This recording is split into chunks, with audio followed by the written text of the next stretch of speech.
ফাতেমার চোখের মধ্যে পানি ঝরতেছে। নবী জিজ্ঞেস করে, ফাতেমা রে, কেন এইভাবে কান্দো? আমার নাতিরা কই? দুই নাতি না দেখলে আমার শান্তি লাগে না।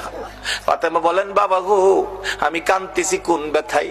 ঘরের পিছনে যাইয়া দেখেন গো বাবা, আজকে 3টা দিন পার হয়ে গেল, আমি ফাতেমার চুলায় আগুন জ্বলে না। আপনার আদরের দুই নাতি না খাইয়া থাকতে থাকতে পেটের খিদার যন্ত্রণায় ঘরের পিছনে গলাগুলি করে নানা নানা কইয়া কাঁদতেছে গো বাবা।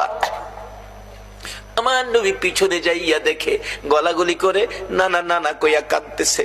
নানা গো, পেটের খিদা গো নানা, সহ্য করতে পারি না। আমার নবী বেরিয়ে গেলেন। ঘুরতে ঘুরতে যাইতে যাইতে একটা ইহুদির বাগানে আমার নবী চাকরি নিলেন। কুয়ার থেকে পানি উঠাবেন, গাছের গোড়ায় পানি দিবেন, পানি উঠাবেন, 1 বালতি পানি 8টা, 1 বালতি পানি 3টা করে খেজুর।